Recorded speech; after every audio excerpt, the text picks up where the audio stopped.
Good morning, ladies and gentlemen, from across the world, the social media spectrum. I want to welcome you to another broadcast of The Competitive Edge. And I promise you that if you're in business or you want to achieve more in life, today we're going to be talking about some pretty important content that you don't want to miss. So I want to encourage you to call a friend, tell a friend that The Competitive Edge is on and let them tune in. So you might be driving, you're way to work, you can, tune in to us. If Paul is saying call, yeah, you can tune in to us, and you can definitely listen in. And as time progresses, we will begin to open up the line. So perhaps you can do exactly what Paul is saying, and that's call in and be a part of the conversation. You got it, Paul. All right. So in starting, I want to start on a high note. I want to talk about research and advertising copywriting. Why I want to talk about research and advertising copywriting is largely because we see many rising stars in business and many businesses across the world. You spend thousands, hundreds of thousands of dollars, and perhaps millions of dollars into advertising and yet not achieve the advertising objectives. Now, what exactly is the advertising objective? And I'm just going to name some of them. Businesses advertise because one, they want to be known. If you're a rising star, you want to be known, you want to be liked, you want to be trusted. Now, along with this, you want visibility. You advertise because you want reach. You advertise because you want impact. You advertise because you want to achieve client conversion. You advertise because you want to achieve cash flow optimization. You advertise for all of these different reasons. The big question that you want to ask yourself is the method of advertising that you're doing, is it giving you the desired results that you so desire? So today I will do a little deep dive into this to help you to understand the process and to make better, smarter decisions when it comes to advertising. And that definitely should give you a competitive edge in business. It may serve to reduce your cost of advertising and optimize your advertising results. We call it the dashmar. You should always define your advertising goals, and you should also have measure advertising results. So what I will do, we will go for a quick commercial break, and when we come back, I will start a little deep dive into that topic. And of course, we have Paul and we have Peter. And Paul, as usual, he is the financial expert. He will do that deep dive into financial instruments to really help you to understand more about it. So you have that cutting edge information. Peter, again, he will do the same. He will go into the importance of master planning. And you're not living if you don't have a plan. So we will go do that deep dive into this as soon as we return. So do bear with us. Right back. With 10X Branding and Marketing LLC. Our expert team specializes in enhancing your brand's visibility and connecting you with your ideal clients. We employ strategies that increase reach, leaving a lasting impact and driving client conversion. Trust and credibility are vital in businesses and excel in building them even with a limited budget. Our cost-effective approaches ensure you get the best results without overspending. Ready to boost your business cash flow? Contact us at 332-235-T99 and let 10X Branding and Marketing LLC guide you to success. Our focus is on elevating your visibility, which directly translates to growth. Experience the power of effective branding and marketing with us and witness your business thrive.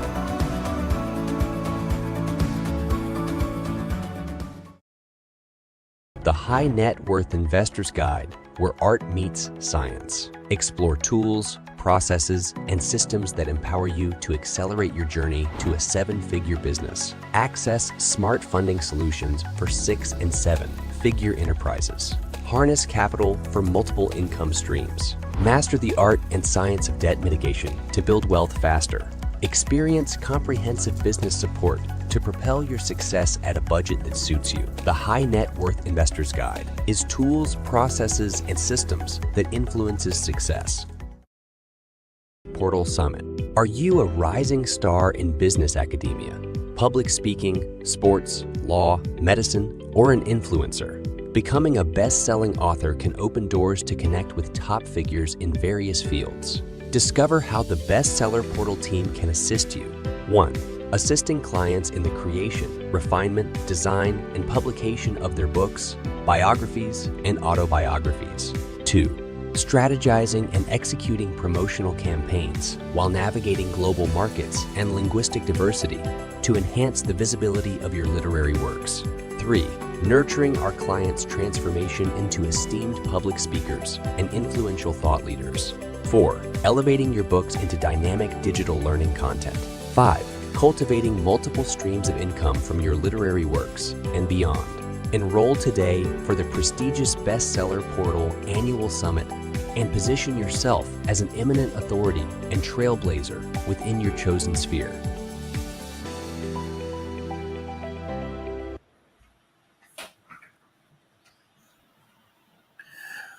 All right, welcome back to the Competitive Edge. Now, I want to begin by saying this.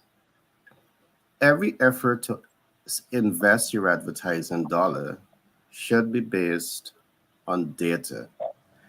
There's a concept that we call research and advertising copywriting. And what exactly does that mean? And just let me try to unlock this. In doing research, it's about collecting data. In doing research is about data analytics. In doing research is about putting yourself in that position of strength to have the effective use of that data. Now, if you're in the advertising industry and this is not being done, if you're spending money in the advertising industry and this is not being done, the possibility exists that there's a lot of slippages in terms of how your budget is being allocated to achieve targeted results. Now, a couple of other things that I want to get into, and I'm going to just give a high-level overview. I'm not going to go deep into it today. As we do that research, or the reason you're going to be doing that research is because there's a couple of things that you want to do before you place the ad. Now, research your target market before producing the ad.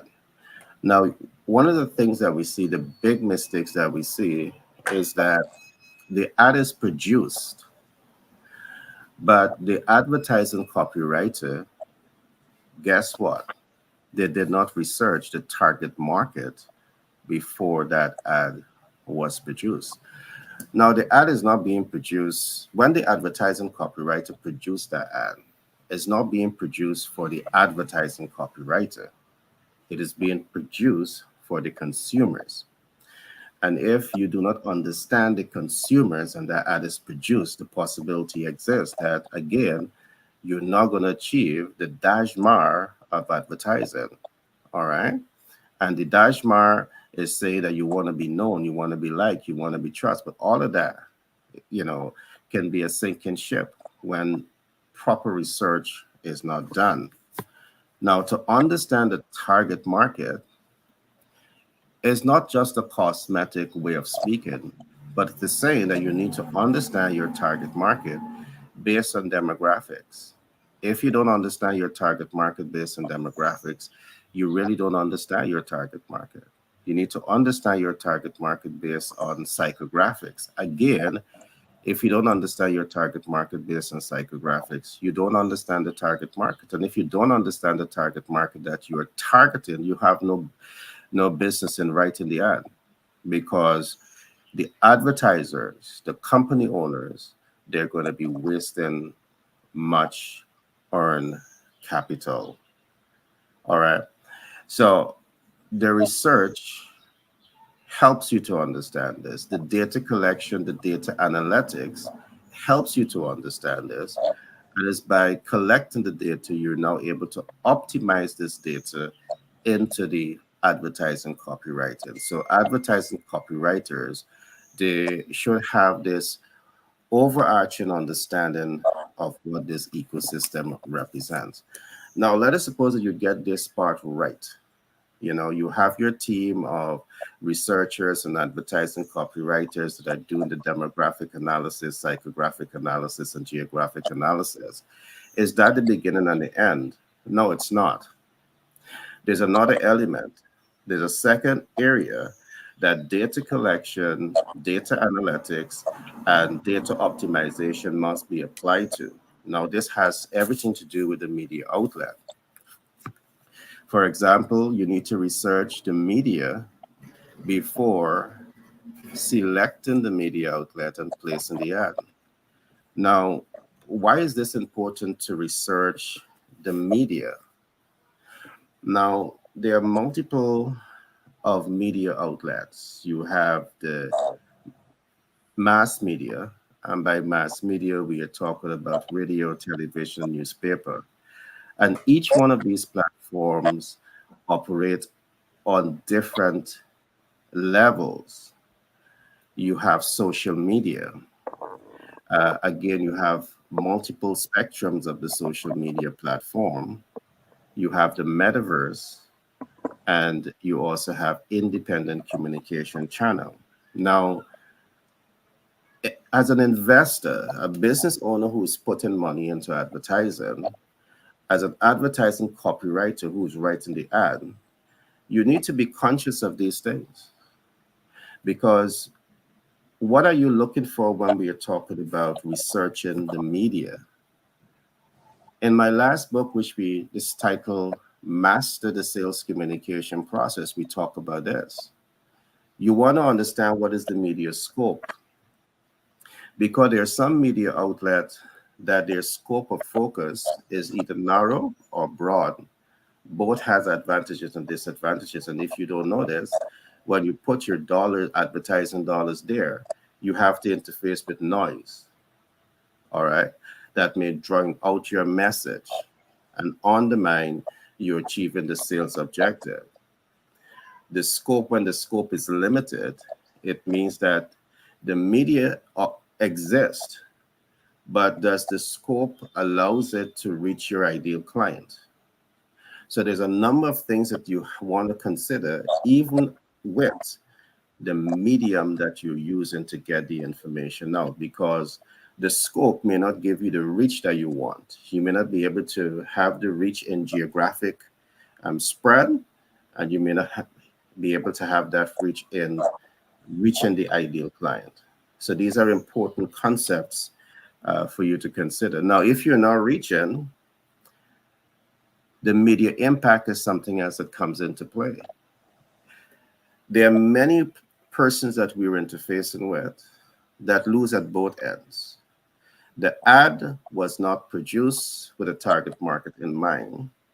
And secondly, the media placement, along with that, did not complement the process. So if even the media was designed to give you reach your ideal client, the advertising copywriting itself was not designed in the best of ways to help you to achieve the sales objective. So these are things that has to be coordinated. And again, this is why we talk a lot about using data throughout the ecosystem of doing business.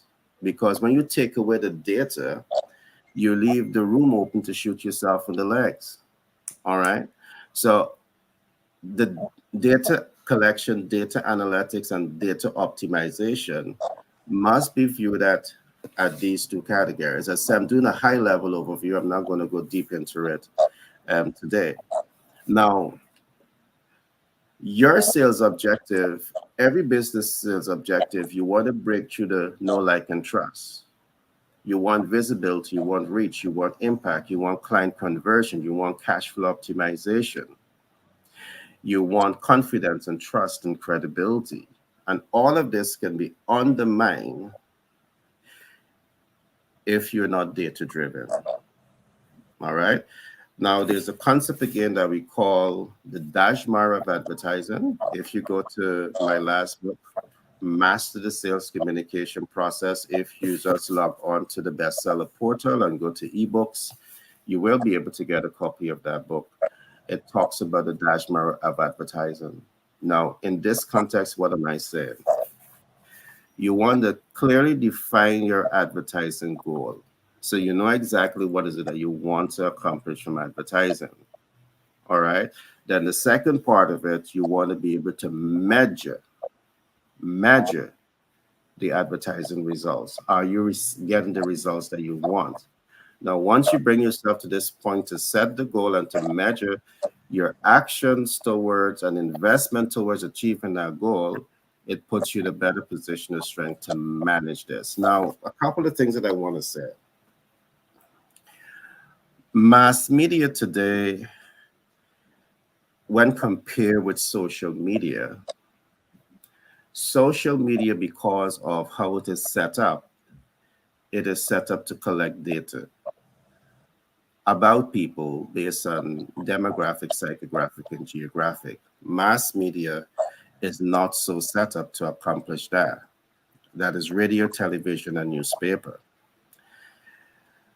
These are things that has to be considered, and perhaps we need a high-level task force. Depending on where you are in the world, there may be research being done, there may be published data that you have that can help the advertisers to make an educated decision when it comes to mass media. In terms of the social media platform, those data are there. That's how that platform operates. Independent, the metaverse also is driven by data. All right, and we need this data.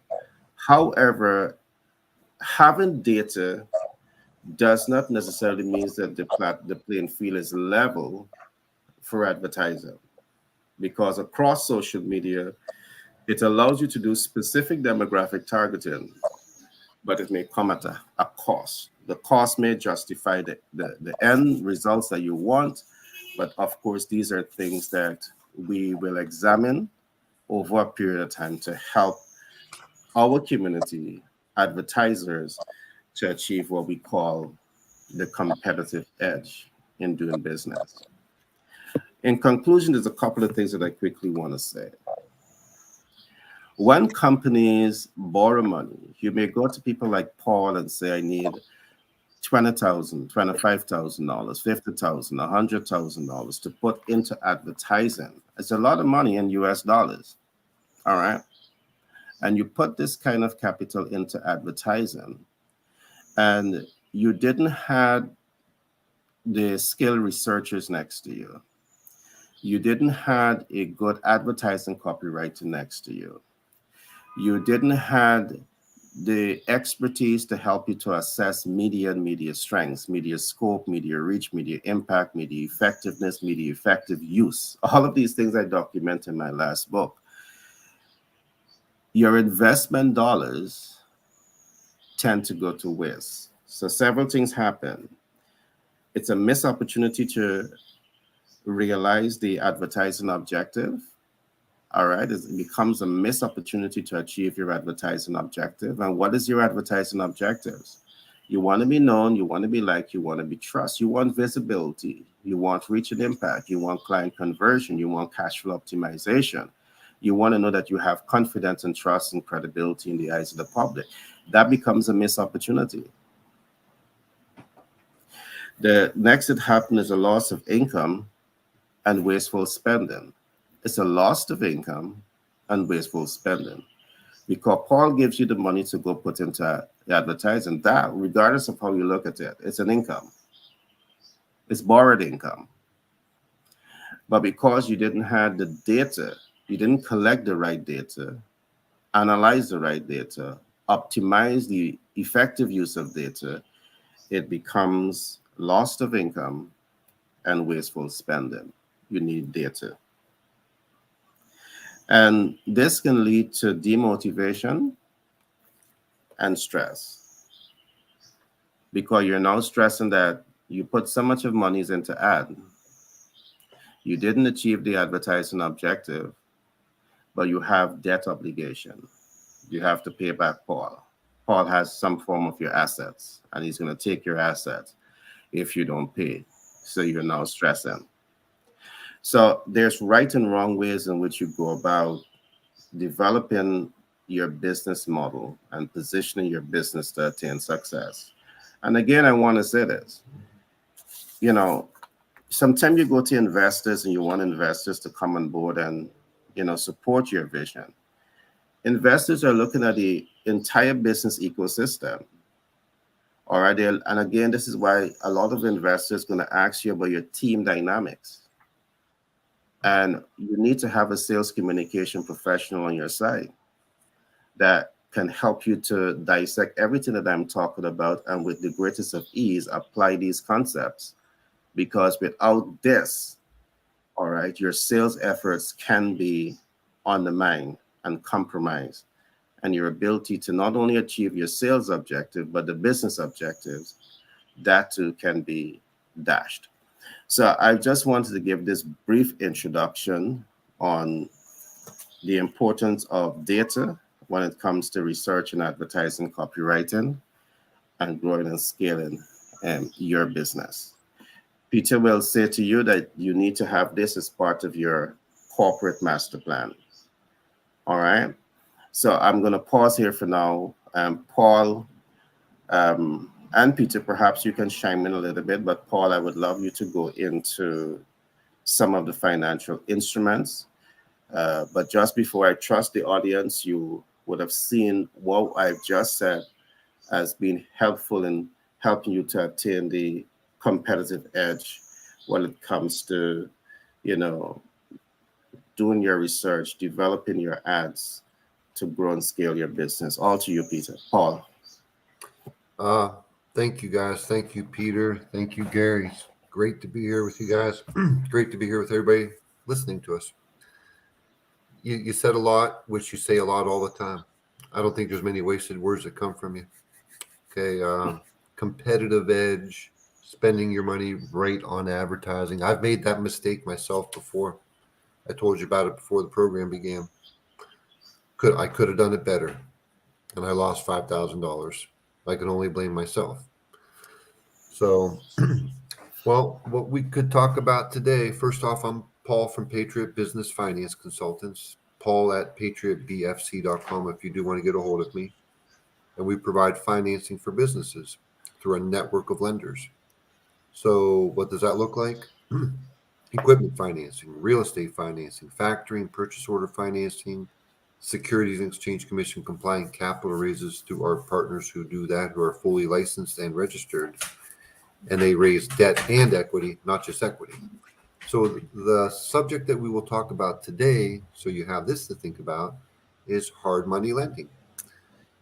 You hear the term, maybe you don't know what it's about, maybe you do know what it's about, or maybe you think you know what it's about, but you might be wrong. I talk to a lot of people about this, and a lot of people are misinformed, whether it's a good thing or a bad thing. Well, I mean, I guess things can, something that's good once can be, the right tool in one situation is the wrong tool in another situation. So let's talk about what it is. Hard money lending is a short-term loan based on the collateral of the real estate. Short-term being 2 years is what you've got when you engage in a hard money loan before you need to refinance out of it and refinance that debt to a lower cost of money, unless it's a short-term thing. And I'm going to get right into that. So hard money lending, it's expensive. Let's be real. You're looking at 11 to 14%. Now sit down, hold on to your seats. Don't jump up, run away and say, I'd never pay that, because I'm going to draw out a situation right now where I know you would pay it for sure. And I would bet right now you would say yes to this. Let's say you can buy a property valued at $1 million. Boom, you can put it under contract and you can buy it, and you need the money quickly. But that property is worth $1.8 million, and you're getting it for $1 million because a variety of reasons. I hate to be negative. Death, divorce, disease, Those are negative reasons why you can get good deals. Sometimes people want to move to another state. Whatever the reason is, they want to get out of that property, and you can buy it with that amount of equity in it. And you need to close quick, snappity snap, real quick. Okay. Regular lending can take 3 weeks. That's a fast deal with a conventional lender. And we represent conventional lenders, certainly, who can get you 30-year fixed loans for like 7-8%. We got you covered on that angle, but we're talking about a different angle, using the right tool at the right time when you need to do it. You might think hard money lending is for difficult credit deals, and it is. But if you've got an 880 score, a 2000 score, which doesn't exist, I'm exaggerating, your score's 2000, you're Superman in credit. Would you ever use hard money lending? Here's the situation you would do that in. You need to close quick, like less than 10 days. That's what hard money lending provides. Now you're saying, why would I ever pay 14%? Because you're going to flip that property. You're not going to own it for 2 years. You're not going to own it for 30 years. If you're going to pay an 11 or 14% interest rate for 30 years, yeah, that's going to drag you down. Profit will be less. Cash flow will be less. You don't do that. But if you're going to flip it and you're going to pay 11 or 14% for 2 months, 3 months, I'd pay it for 6 months. I'd even pay it for a year. We've done deals like that with people. Let me hit you with this. Hard money lending does industries that other lenders, conventional lenders, won't touch. Cannabis. If you're working with a cannabis farm or cannabis real estate, I got 2 choices to go. I've got venture real estate financing for large projects in cannabis, because regular lenders won't do it, but there's hedge funds and real estate investment trusts that will do that in cannabis. But also hard money lenders will work with cannabis or other risky industries, risky properties. But what I'm driving at is this. Cost of money is the most important thing. But if you're going to pay a high interest rate for a very short term, and your profit is going to greatly exceed whatever cost of money you put out, what's the big deal? Does that make sense to do that? I really think it does, because you're going to get such a return. Whatever the cost of money is, it doesn't matter if you're paying it for a short term. And by the way, that cost of money is a write-off. So you're not even paying it anyways. Okay, what else can we say about hard money lending? Credit scores. Most hard money lenders, they're looking for a credit score of 600 and up. They have other lenders who will do it with a 0 score. Not a problem. Loan to value, 65%. You've got to put 35% down, and there's no way around it. No way. Investment property, commercial property, it's not owner-occupied residential where you can use FHA and put, 3% down, or 5 or 10, or get a VA loan with 0. You got to put money down for an investment property. It's risky. It just is. And that's, so hard money lending, you're looking at 30 or 35% money down. Okay. You're going to have a 2-year term, and boom. Be really flexible. I've not done this yet, but I almost had a scenario where I could have done this because the client asked me to investigate it. Seller held second mortgages. Hard money lenders, at least I know one that will do it, they will allow the seller to hold a 10 or 15% seller held mortgage, which takes off a chunk of that money that you got to put down. If you have to put 35% down and the seller of the property can hold a 15% second mortgage for you, that means you got to come up with 20%. So it's less money to go into the property. And here's a question that people often ask.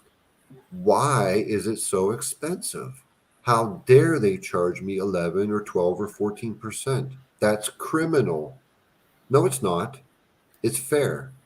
Because I would ask you this.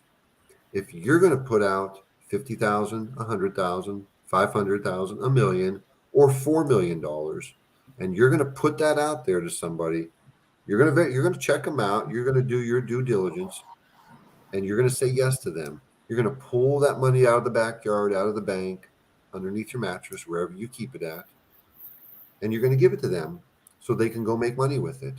What interest rate would you charge to a person? I bet it would be 14%, because I would charge 14%.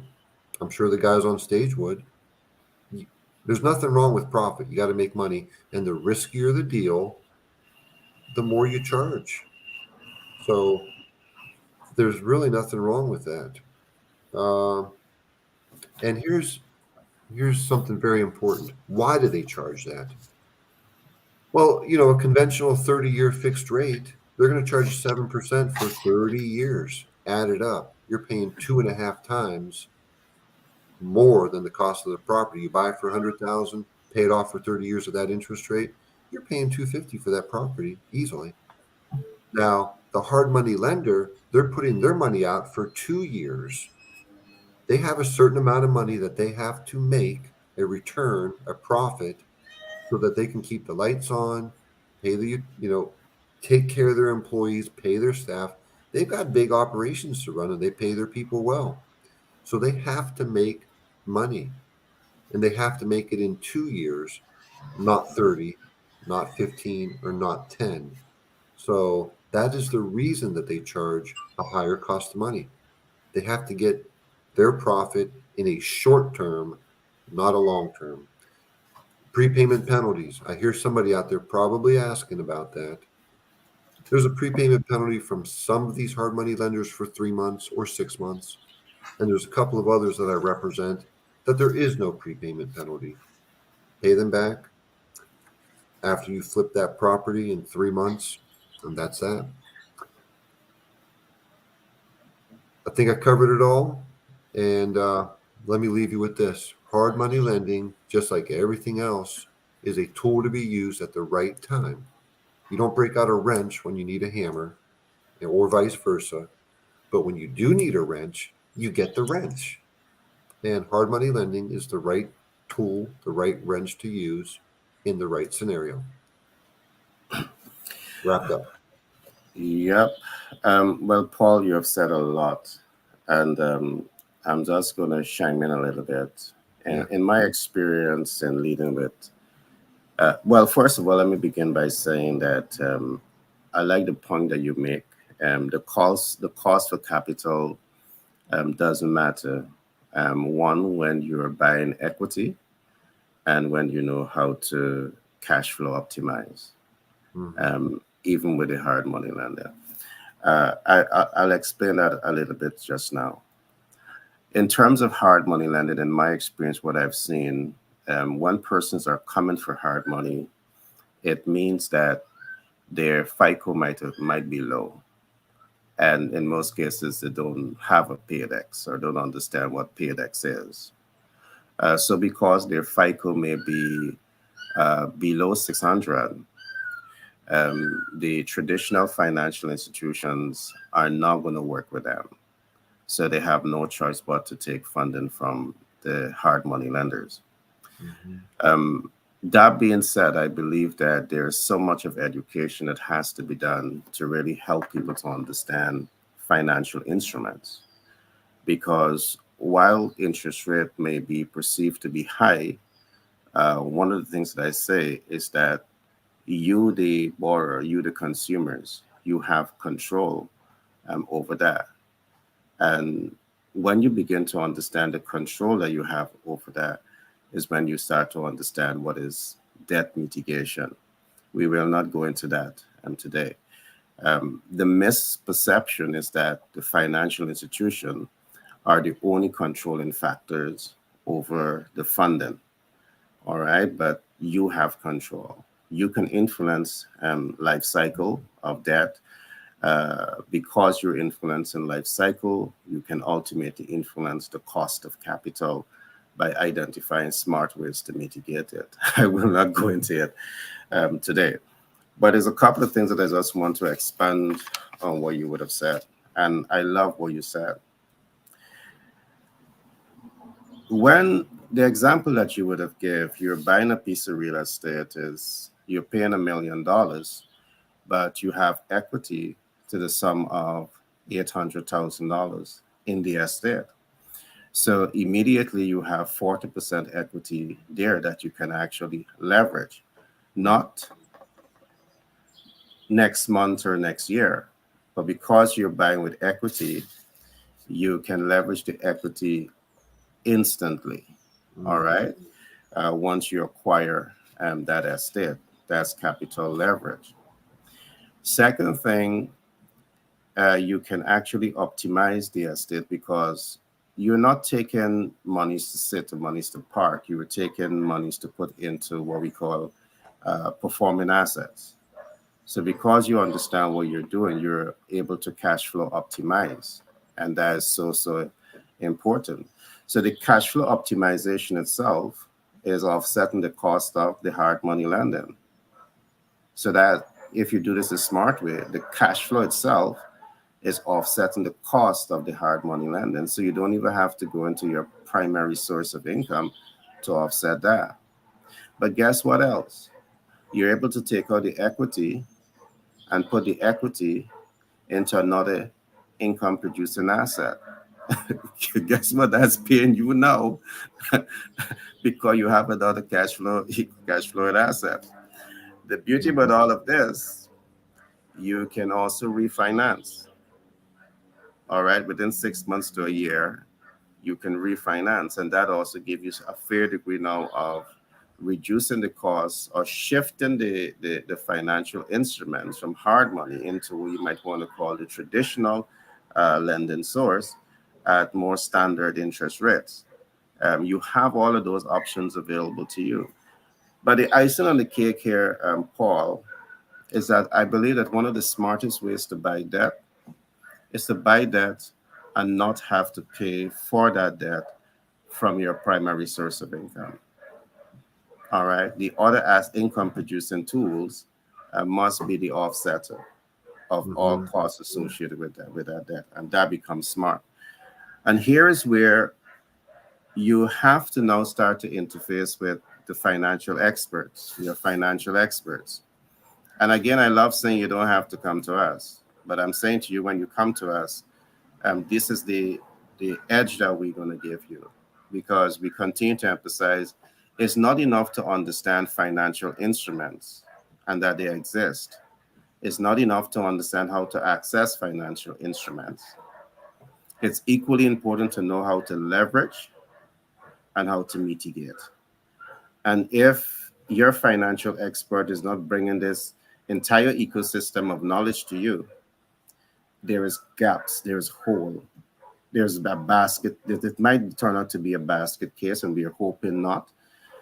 But we ensure that you have this body of knowledge so you can make better, smarter business decisions and really optimize your competitive edge. So I have taken away that from what you said, Paul. Beautiful presentation.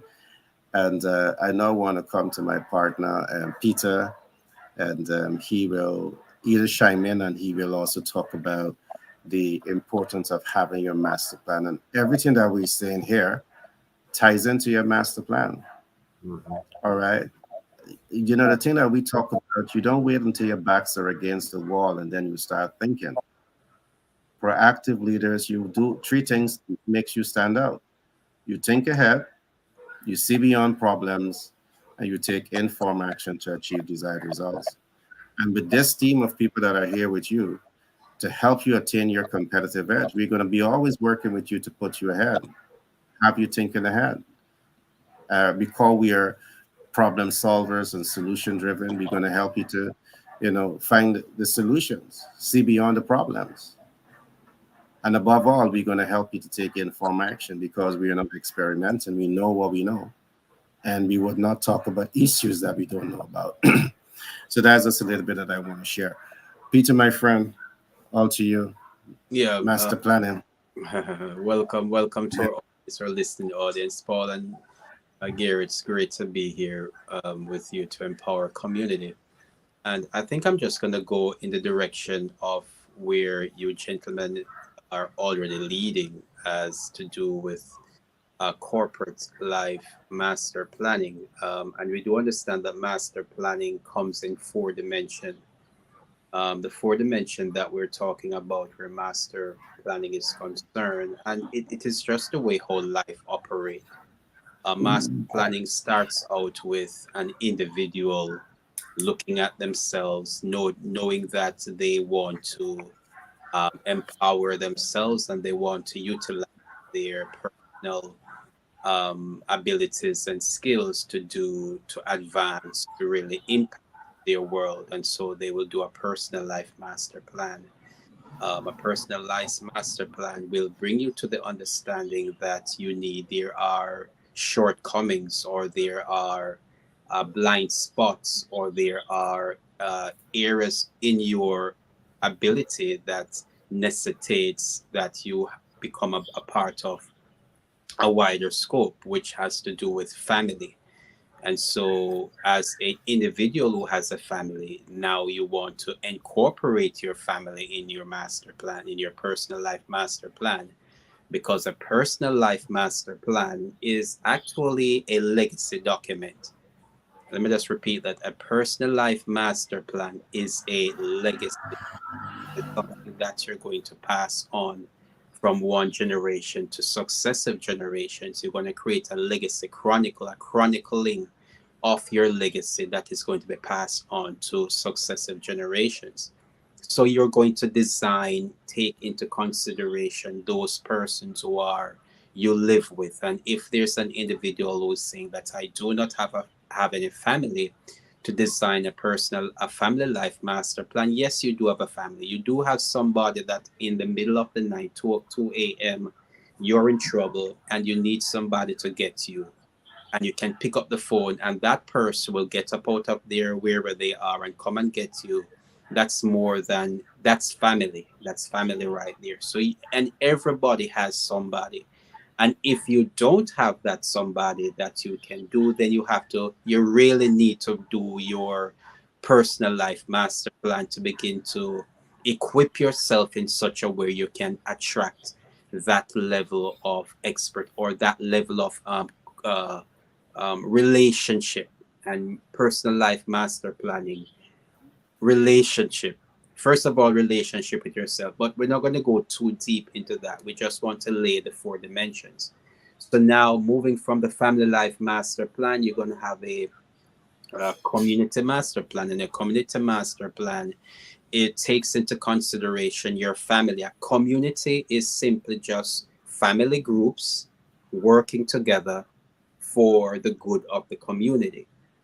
And the corporate master plan now is how you create that legal structure that will support the community, the family, and the personal life master plan. But we want to go a little bit into the corporate life master plan, the legal entity that you're using to establish, to advance your goals and your objectives across the community. And to go a little bit deeper in the corporate life master plan, is there are about 7 or 8 levels that will structure a corporate life master plan. And if you think about a pyramid, right? Think about a pyramid for what it is. And what you would do now is to flip that pyramid upside down, so the bottom part of it is the point. And we're going to now layer that pyramid all the way up to the 2 wider edges, because everything now is going to be built in such a way by which you can have maximized impact in your corporate entity. Everything starts with leadership. In building a corporate life master plan, everything is going to start with leadership. And it is not a top-down leadership where it's the king of the hill, where everything else at the bottom supports the top. That kind of leadership structure is not what the world is looking for. It might have been in back in a authoritarian kind of setting. But today, people are looking more for collaborative. They're looking for responsibility. And so the bottom up approach or the top up approach is better. So everything is going to start with you, the individual, taking charge of what it is necessary for the advancement of the goals. So the leadership, and it goes in the leadership right there, it is going to begin with the personal life master plan. And this is why the personal life master plan is so integral to the advancement. So you're at the leadership level, and as a corporate entity, now you're going to do, and Gary speaks about this so many times, in a corporate structure, there has to be research and development in everything. There has to be R&D, research and development. Research, you got to research even before you build your gadget, before you design your system, before you design the whatever it is that you're taking out, service that you're taking out into the community. As a solution, they got to do the research, and they got to do the development that is built, that is guided by the research. And then after you have found that service, after you have found that solution, that product that you're taking into the marketplace, now based upon the research that you have done, now you are equipped to do, as Gary spoke about, your marketing, because now your marketing is data driven. So you're now in an effective place now to drive your marketing based upon the data that you put into your research and development.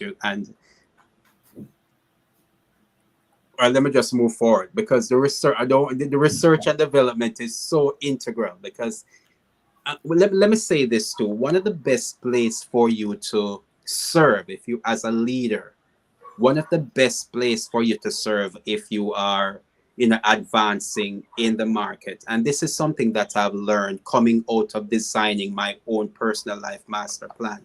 The best place to serve is to serve yourself. The best people to serve, because it will give you all the information that you already have. So if you are let's pick a profession. If you are a doctor, if you're a doctor and you are going to go into the market, the best way, if you're going to build a business that is big enough, not just for yourself, but that is going to serve other doctors as well, because now you know, so you're going to facilitate.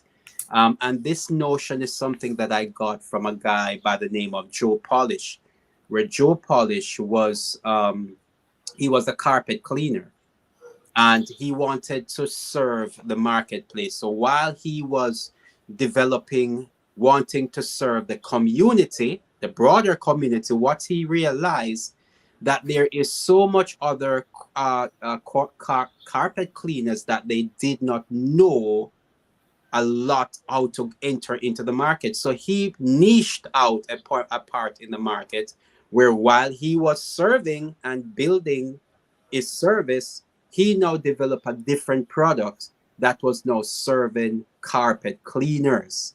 And so he had all the information, all the data based upon what he already know.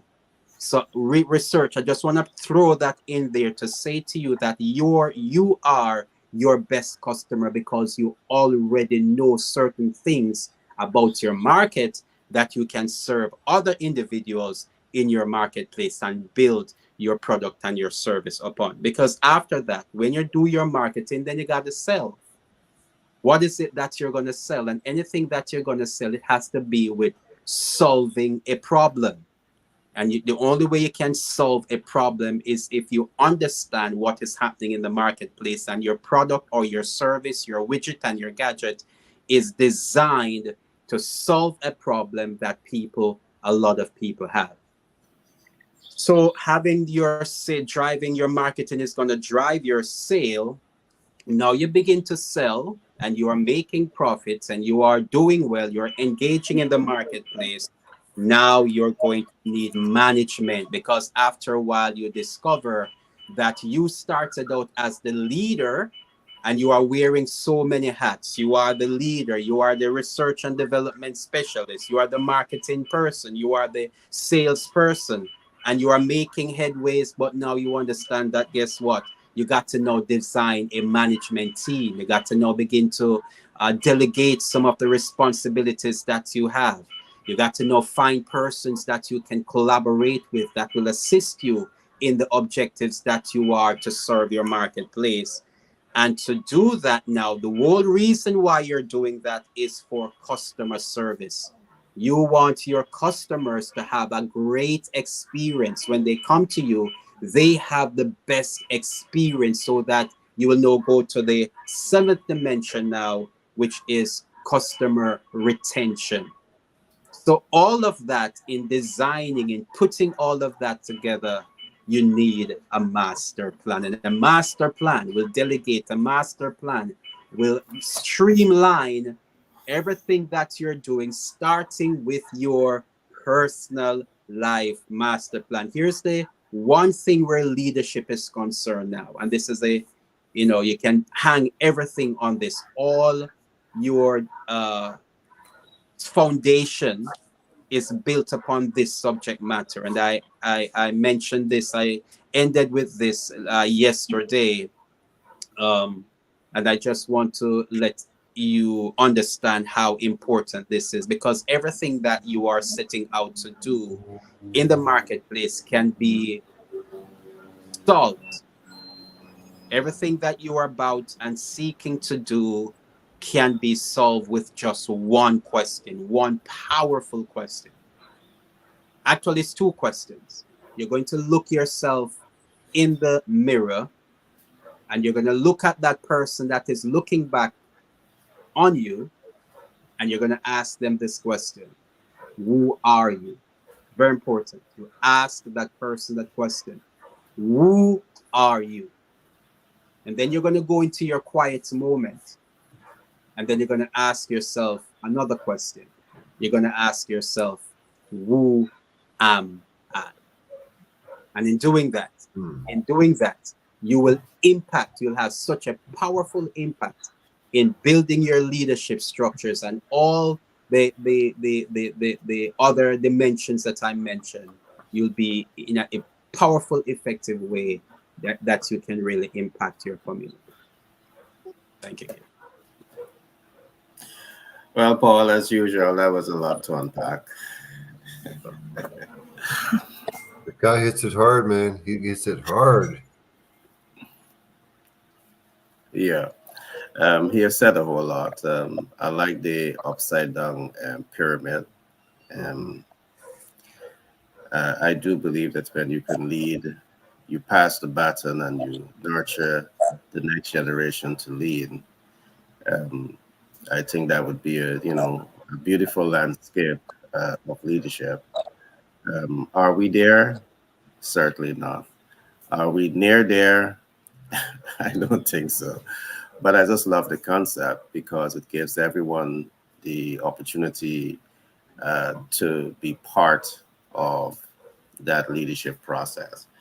I also love the personal life master plan. And what I love about the personal life master plan is foundation. All right. Some of the things that I talk about with my team is that to be successful, you must ask yourself, do you have value that people value? Because if you have value that people value, it's going to make the path easier for you to be successful. The second one is, are you value that people value? And this requires an investment in yourself. And here again is where personal life, master plan comes into play. You must invest in you day in and day out to become the master of your destiny. You must be value that people value. The third step that we talk about is you have to give it away. And giving it away is where everything that Peter just talked about comes into place, the marketing. Giving away is not giving away necessarily free, but it's your marketing. People must know, because you might be the best sales communication professional. You might be the best doctor. You may be the best engineer, but because you're not giving it away, no one knows. All right. And we talk about seeing all of this as tools and processes and systems that can be optimized. So I love that what you would have said. And very soon, folks, you're going to be having Peter and his community, because Peter is doing a lot of work with the Legacy Chronicle. Again, if you go to the bestseller portal and you go to ebooks, you come to the lower end of ebooks, you will see Legacy Chronicle. A lot of the books that he is working on with his clients, with his community, will be there. And of course, you will be getting some content on master planning there also. So keep following this community. Remember, call a friend, tell a friend, tune in, so you can really learn a lot about your competitive edge, how to build your competitive edge. So thanks for that share, Peter. Now, what I'm going to attempt to do is us sum up some of what we talk about today, and perhaps we can give our closing remarks. Um, Today we talk a lot about objective advertising. Let me call it that, objective advertising. It's not about writing the ad and just placing the ad in the communication channel. That is not effective way of using your time and your money and your resources. It must be data driven. All right. It must be data driven. So to help you to better understand data, I want to encourage you to go to our website, which is the bestsellerportal.org, and navigate to ebooks. And when you press on ebooks, you will see volume 1, 2, and 3 of Master the Sales Communication Process that will pop up. And I want to encourage you to get those books. It's an ebook. You can listen to the book on your way to work, doing some jogging. You can listen to the book early in the morning. You can listen to those books. Even me, I do it, and I'm the expert, right? And I still prime my brain with all the information. So it's an opportunity for you to do the same. We also talk about capital and various type of financial instruments. And again, in these 3 volumes, volume 1, 2, and 3, we talk about various type of financial capital. We talk a lot about credit capital on this program. We haven't done that deep dive into credit financing, but at the right time we'll do that. There's so much for us to go into to really help you to find your competitive edge in business and in life. But Paul is one of our experts, and today he walked us through what is hard money lending. And he's saying to you, don't be afraid of the cost of capital. What you need to think about is your strategy behind accessing capital, your strategy to cash flow optimize. And I just want to say a little bit on that, because Paul, if you grew up from the old school, and we've been taught to stay away from debt, and because debt is going to put that noose around your neck. And perhaps that way of thinking is something that can keep you in poverty. All right. I love the advice that you give. It's not about staying away from debt. It's about taking the time to understand debt instruments. It's about taking the time to understand smart capital leverage. It's about taking the time to understand debt mitigation, and working all the angles like your life depends on it is what's going to empower you to achieve greatness and your financial breakthrough. Now, you don't have to do this on your own. It's not me, myself, and I. You have a team of experts that is going to, we are here to support you and work with you to ensure that you achieve the level of success that you so deserve. All right. So again, you don't have to come to us, but I'm saying to you, When you come to us, you get in a team of dynamic leaders, a team of dynamic entrepreneurs who is committed to that process of helping you to win in business and to win in life. I've taken away a lot also from Peter. Peter is saying to you, you know, if you don't have a master plan, you ain't start living as yet. You ain't start living, because you may be like that ship at sea, and wherever the ebb and flow of life goes, you go with it. And that's not the way to live. You want to be anchored. And what the master plan helps you to do is to be anchored in your position of strengths, is to anchor in your essence. And being anchored in this position of strength is what really helps you to elevate to the highest level of your success. You know, that's what takes you to self-actualization. But if you're moving all over the place, you're not going to reach that point of self-actualization. And that's what Peter is talking about here. All right. So that's what I've summed up from what I've taken away today. And I trust that you found ways in, you know, really optimizing your competitive edge based on everything that we're saying. And I must say this in conclusion before you guys give your closing remarks. For years, we have been hearing that knowledge is power. Knowledge is an essential part of the equation. You know, you can sit here, you can go to, you know, wherever, you can get the information. But is the information the power? Well, if knowledge is power, you don't want to settle for the power. You want to go into your activation. And the only way you could activate your superpower is by applying the information that we are talking about. You don't want to be the smartest person. You may be a walking encyclopedia, but you're not applying this body of knowledge. You want to apply it. Our objective here, we're committed to this process, is working with you to ensure that you can take the knowledge, you can apply the knowledge, you can get results, and you could expand that results and leave legacy, as Peter is talking about. It's about the legacy. Whatever you develop right now, it must stay on planet Earth long after you are gone. That's legacy. So I pause there. Closing remarks, my friend. Closing remarks. A lot to talk about, as always. Master planning. If you don't have a plan, you just won't make it. You just won't. You might feel like you're making it. You might take a few steps forward. Yeah, you're going in circles, man. Absolutely. Yeah.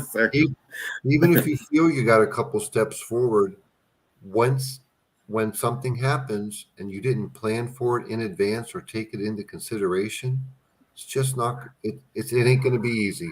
And you could make it easy for yourself. You can make it easy on the people around you. You can make it easy on your family by having a master plan to do whatever you're doing, anything that you're doing. Really, that's all I've got to add, other than we would love to work with you in any respect that you want to work with us. Don't listen to Gary when he says you don't got to work with us. That's silly. That's silly talk. Don't be silly. No, it's a democracy. Yeah, So we give them the freedom of choice. I believe in what freedom. Christ did. What Christ did. Christ gave them a choice. You're right. You know I'm joking. I'm kidding. I know. Kidding, not kidding. I know. We do want to work I'm with not saying I'm Christ, right? I'm Christ-like, right? Yeah. You're mute, Peter. It's going to be good whenever he comes off mute. I know that much. He's still mute. What are you Peter, I'm not hearing you. You're being sabotaged. Now he's toying with us. Now he's just playing with us. I heard Paul is studying technology now, so he's sabotaging you, not me. Go to come back in, Peter. Go to come back in. We're not hearing you. Yeah, well, the reason that you should work with all of us here is because we've got your best interests in heart. We really do. We do it already. Before we started this, before Gary brought us all together to do this, That's how we all operated independently. And that's why Gary chose us to work with him, because he recognized that in us. How do we do it at Patriot? We listen. We're consultants. We listen to what you got to say, take it in, find the best solution. And hey, if there's a better solution, and I've said this to plenty of clients before, you guys, three guys want to start a business, right? You're trying to come up with all this money and you're asking me to go get it for you, which in some circumstances I can, but realistically, if you're getting unsecured debt, we got to pull it out. We got to pull what I can do for you. I got to pull it out of assets. But what I've said to many people is the three of you guys are trying to do this. I got a better idea. Do you all have equity in your houses? Yeah, I got this much. I got this much. Well, then go pull it out. Pull your money together. That's the quickest, cheapest way you can make this happen. We don't mind stepping aside for the better good of things. Are you hearing me now? Yes, sir. Awesome. I think what happened was that there was something on my phone that came on and I swiped it off, but because it might have knocked out the mic system. I told you not to underestimate the technological capability of Paul. Paul said you know you can't hear Paul now. Paul, what's happening to you? Okay, Steve. He's getting back. All right, Peter, go ahead. Yep. All right. So what we were saying in closing, what I would encourage our listening audience to do is there's three questions, right? So I asked two questions already, and the first one is you facing an individual facing themselves, looking themselves in the mirror and asking themselves that question, who are you? You know, it gives it a dimension when you're able to speak to yourself as if you're somebody else. So, you know, I did this maybe about 35 years ago. And the question, when the person answered the question, I didn't like what I was hearing. I realized that I had to change. I realized that I was at a place in my life that I didn't like that conversation. And then moving from that, then I had to go back now in my place of looking on the inside now, looking within, and then I have to ask the question of who am I? I had to really ask myself the question, who am I? And when people ask themselves this question, who am I? The first thing they begin to describe is their titles, which that is not the answer at all. You know, I'm a doctor, I'm a teacher, I'm a marketing expert, I'm a this, and all of those things are the fancy things that we do to give to ourselves, but that doesn't answer the question, because those are our titles, or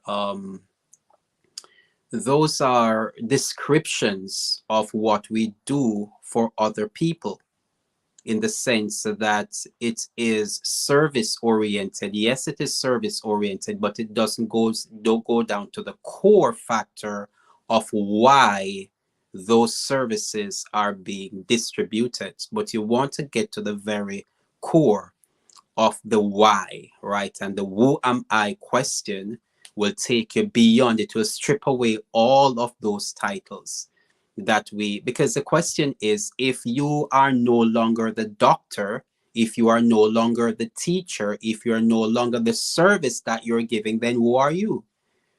And this is why people, you know, will end their lives when they invest so much into the title, and then they lose the title. They feel as if they have lost their life. But if you can really answer the question of who am I, no matter where they fall you, no matter where you drop, no matter what happens in life, you can always rebound, because the core, you can all you have to do is just repackage that core and you're back out there again. So that who am I question is very important. So the third, and you know, there's so much further we could go with the who am I. But the third question that I want to ask now is how we have designed the Legacy Chronicles program, the Legacy Chronicles publishing program. And it is a very, very powerful question. It is, and we say, be remembered, But the question, the long form of the question is, how will you be remembered after you are gone? So that's another question I want, and I'd want just to, you know, end it right here. How will you be remembered after you're gone? So whatever it is your life is about, you need to be chronicling your legacy. You need to be writing, documenting your legacy, data. Gary speaks much about data because so you're going to be remembered. Or if you're not, you will be forgotten. If you do not document your own legacy, you will be forgotten, and you don't really want to be forgotten. At least not for your grandchildren, not for your from the memory of your family. My grandmother died maybe about 6 years ago, and the only time I remember her is when we are having a conversation about her. But suppose we have that book. My children don't know her.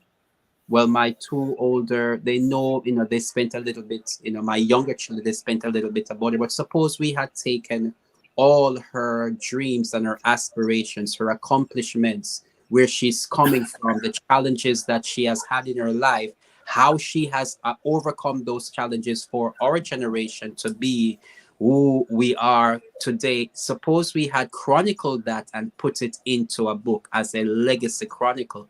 If we had designed that, then all we have to do is just pass that book to the next generation, and she will be remembered in perpetuity. She'll be remembered for generations to come. So how will you be remembered after you're gone? We are able to assist you through our Legacy Chronicles program to document your life's journey, going back to your very earliest years, your earliest memory.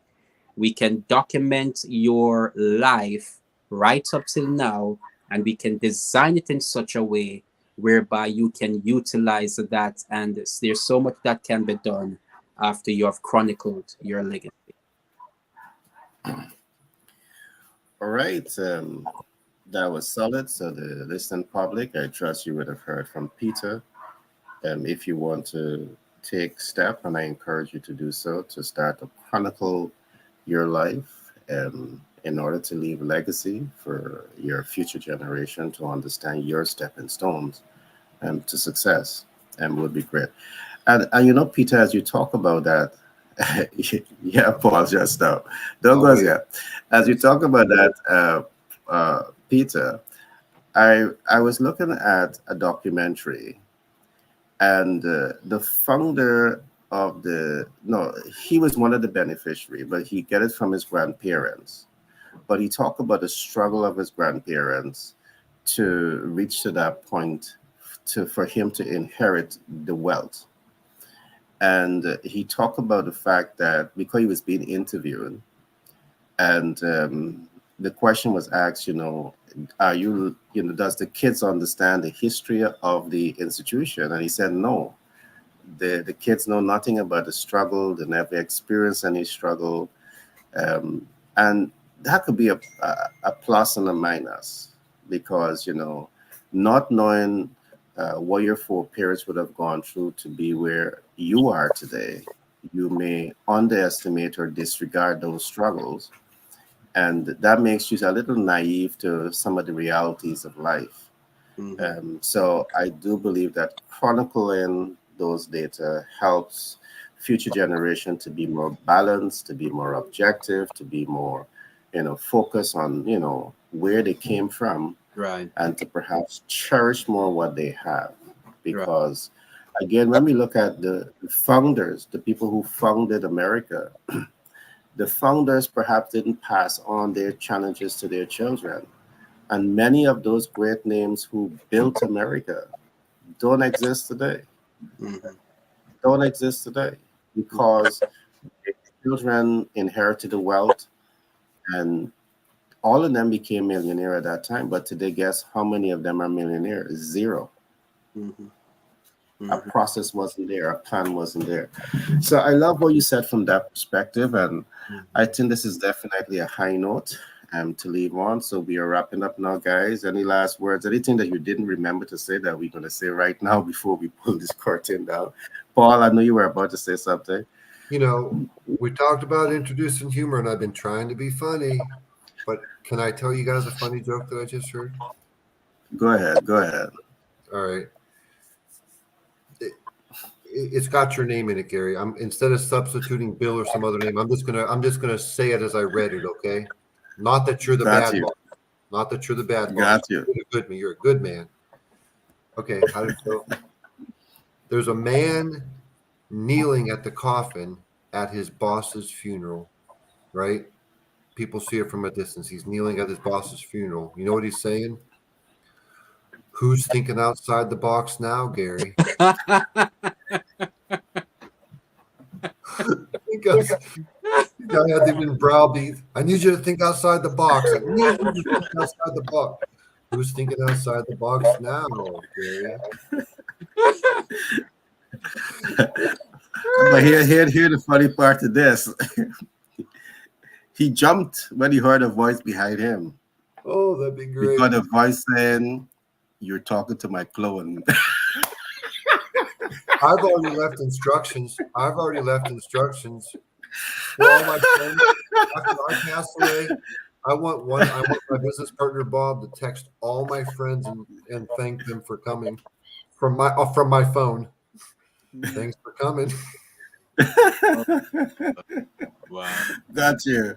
All right, guy. But that's a high note to end on.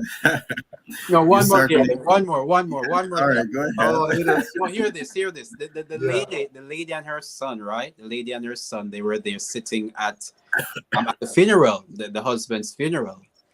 And she was there crying, dressed in her black veil over her face, her son sitting beside her. And then somebody went up to talk about her husband. And they went up and they went, "Oh, Mr. Sam was such a great man, Mr. Sam." And they went on and on and on and on about Mr. and all of that stuff. The lady stopped crying. She looked at her son and bumped her son in the shoulder and said, "Go look in the coffin. Go see who they're talking about, who's lying in the coffin." Oh no. Oh my God. Interesting. Well, y'all make me jealous. I'm gonna try one. Peter said, "Who is you?" Well, I'm gonna try to answer the question. Who are you? In my words, I'm the greatest thing since sliced bread. Oh, I thought Yeah. I was. Who am The I? greatest thing since sliced I'm the bread. guy sitting between two flying eagles, baby. All right, guys, we'll talk soon, right? We'll do this tomorrow again. We'll talk soon, my friends. I run some ads and then, we Business with 10X Branding and Marketing LLC. Our expert team specializes in enhancing your brand's visibility and connecting you with your ideal clients. We employ strategies that increase reach, leaving a lasting impact and driving client conversion. Trust and credibility are vital in businesses and excel in building them even with a limited budget. Our cost-effective approaches ensure you get the best results without overspending. Ready to boost your business cash flow? Contact us at 332-235-T99 and let 10X Branding and Marketing LLC guide you to success. Our focus is on elevating your visibility, which directly translates to growth. Experience the power of effective branding and marketing with us and witness your business thrive.